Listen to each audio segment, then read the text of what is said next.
Saving money for your lifestyle fund.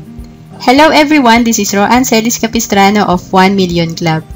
In this video, you will discover that saving money can give you an unlimited fund. First, punta tayo sa travel fund. Masarap talaga mag-travel, nakaka-relax ang nature, may bago kang nakikilala at syempre, masarap kumain.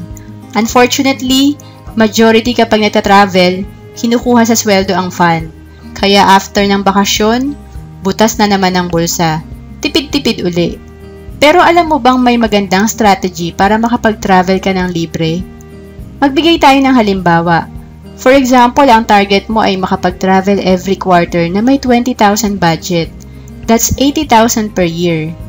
Di ba mabigat pag sa sweldo mo kukunin?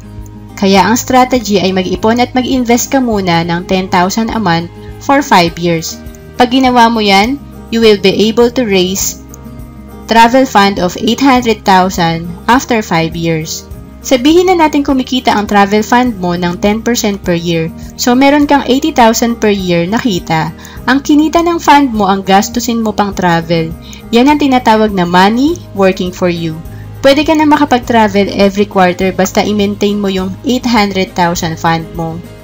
Actually, yung 20,000 per quarter na budget mo ay pwede na sa international travel.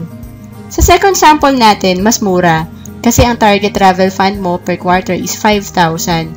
Again, ang strategy ay mag-ipon at mag-invest ka muna ng 2,500 per month for 5 years. Pag ginawa mo yan, you will be able to raise travel fund of 200,000 after 5 years. Sabihin na natin kumikita ang travel fund mo ng 10% per year, so meron kang 20,000 per year na kita. Ang kinita ng fund mo ang gastusin mo pang travel. Yan ang tinatawag na money working for you. Pwede ka na makapag-travel every quarter basta i-maintain mo yung 200,000. Maraming magagandang lugar dito sa Pilipinas kaya tama lang ang budget mong 5,000. Magbigay pa tayo ng sample. Halimbawa, gusto mo ding magka-fund for shopping. Ang target is to have 10,000 budget for one-day shopping sa mall twice a year. So, you need shopping fund of 20,000 per year.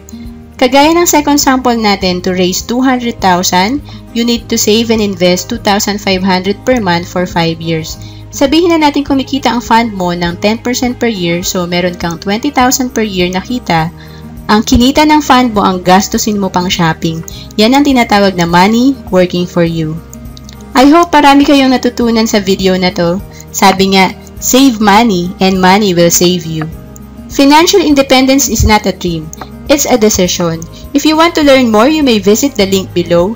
Discover the financial leverage. How to achieve financial success faster than you ever thought possible. 1 Million Club is here to help you. Visit www.1millionclub.com. You may also email me at roan@1millionclub.com. Thank you for watching this video.